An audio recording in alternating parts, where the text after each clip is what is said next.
Guys, never stop touching it today, and Dragon Ball Legends have finally given us Ultra Super Saiyan 4 Vegeta's character spotlight. So here it is.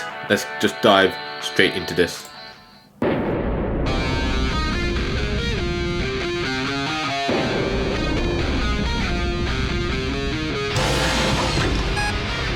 Okay, we actually get to see the ink art animation. Let's hope we get to see him go Giant Ape. Looks like it. Let's see. Okay. Yep. That's it. Actually looks insane with ink art. And it actually showed it golden. Wow. That looks fantastic. And here he is. At long last, allow me to show you the power of Super Saiyan 4. At long last, wow, that model looks insane.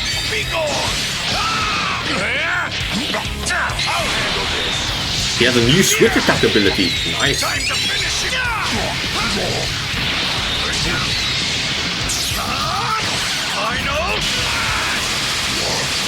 Final flash. Okay. I refuse to perish until I've erased you from existence. Okay, let's take a look at the kit.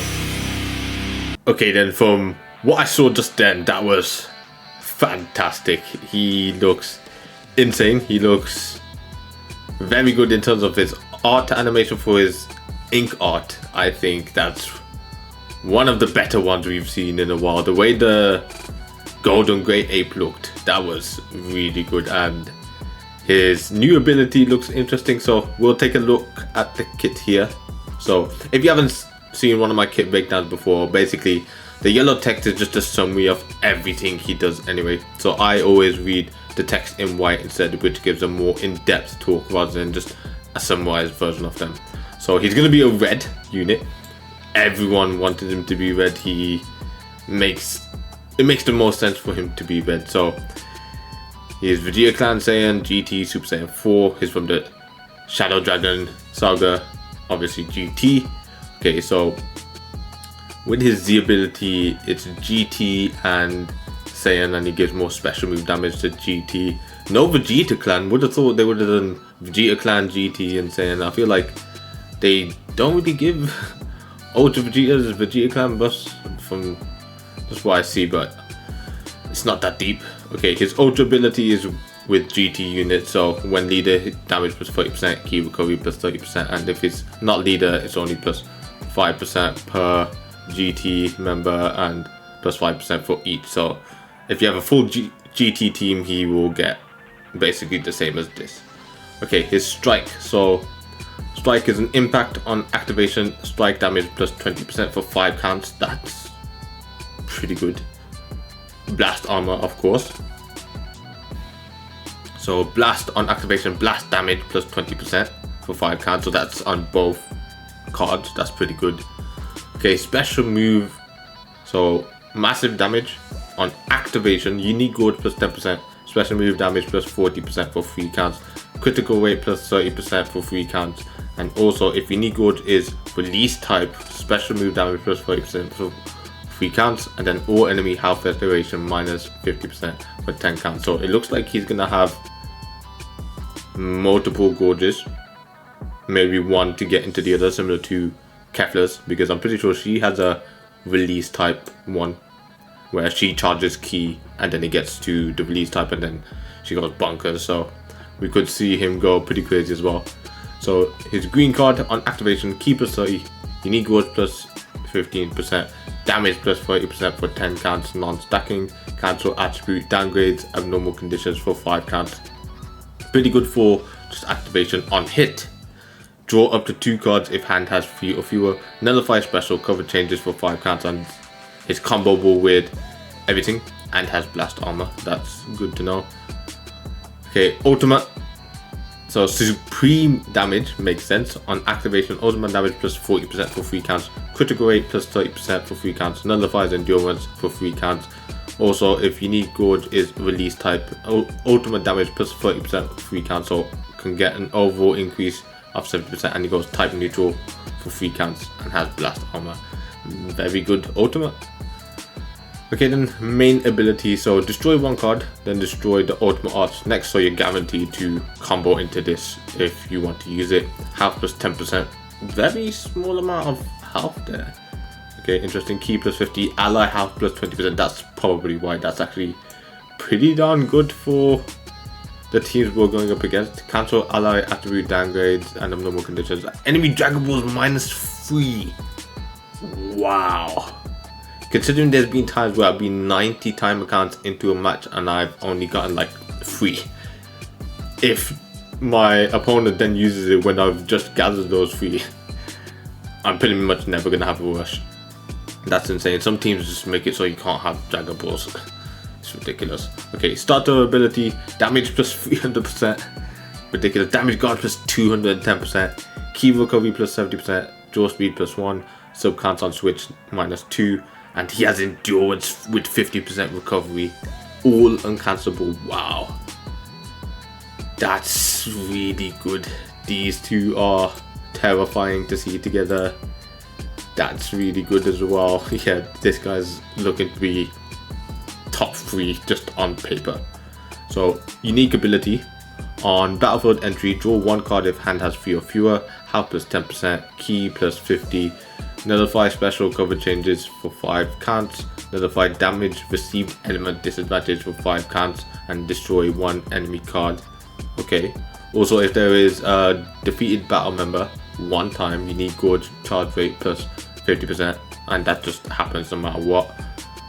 Okay, that's pretty good for just entering the field. Even if you're cover changing, you get the element disadvantage when taking that damage, which is really good, nullifying it. So on ally battlefield entry, you need gorge plus 5%, next activated arts damage plus 20%, and can go up to 100%. Wow, that's pretty good. When hit by enemy arts, you need gorge plus 10%, ally sub count -1, so enemy card slot 5 counts 1 time. Activation reset on switch, and all enemies arts cost plus 10 for 5 counts. So it's going to be a bit annoying. Good to be able to swap into another unit when you need to, because it just continuously reduces sub count, which is just fantastic. That is really good. You'll see just how crazy it is when he keeps on coming in. I feel like him, Ultra Super Saiyan Goku, Ultra Final Form Frieza are already like an insane combo. It's just going to be ridiculous. When on battlefield, an enemy activates special move, ultimate, awakened arts, or rising rush, cancel enemy buff effects 3 times.